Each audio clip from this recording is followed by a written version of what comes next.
Hi student, कैसे हैं आप सभी। आशा करता हूं आप सभी स्वस्थ होंगे, मस्त होंगे और अपना पढ़ाई को लगातार कर रहे होंगे। चलिए आज हम बात करने वाले हैं कक्षा 9वीं की प्रश्नावली 2.1 के तीसरा, चौथा और 5वें सवाल को।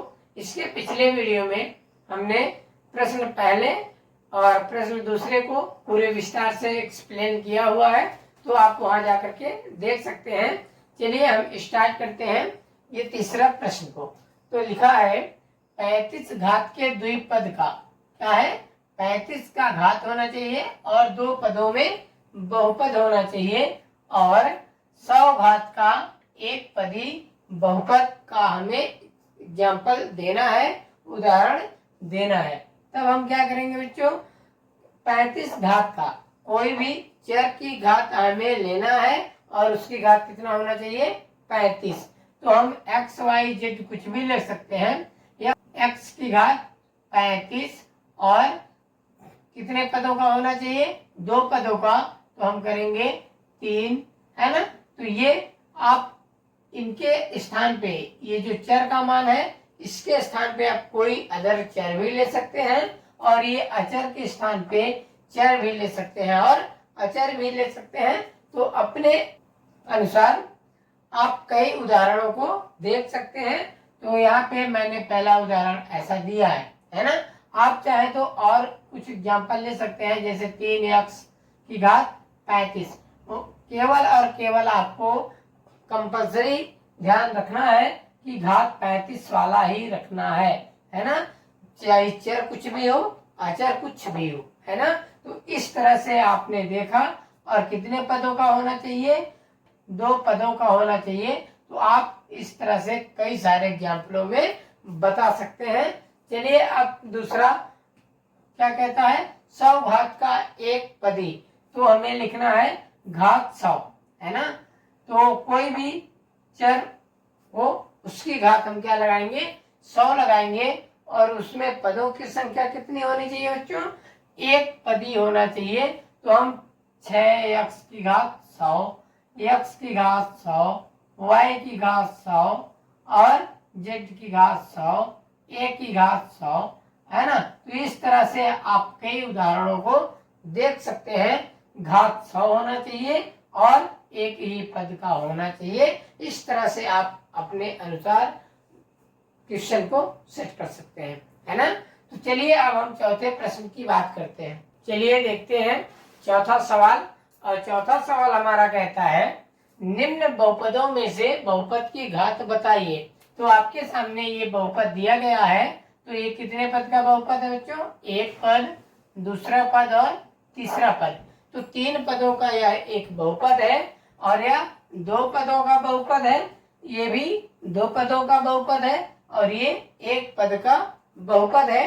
हमें इसकी घात का पता लगाना है और इस बहुपद में घात क्या होगी, सबसे बड़ी घात देखिए बच्चों, इसकी घात क्या माना जाएगा, 7x की घात 1, 4x स्क्वायर और 5x की घात 3।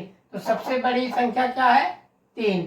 तो अतः बहुपद की घात क्या हो जाएगी, 3, है ना। इसी प्रकार आप चर को देखिए, ये y है, y की घात कितना है, अधिकतम 2 है। तो अतः या बहुपद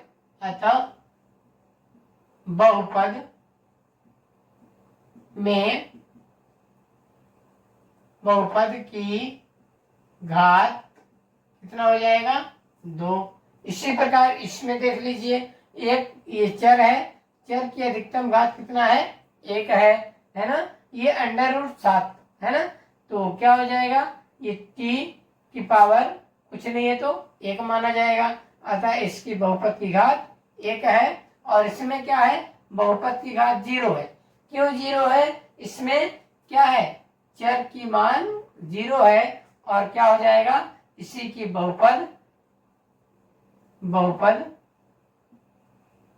की घात कितनी हो जाएगी, 0, है ना। तो इस तरह से हमने चारों प्रश्नों को देखा। इसी तरह से आप कई एग्जाम्पलों को लेकर के आप अपने उत्तर को दे सकते हैं।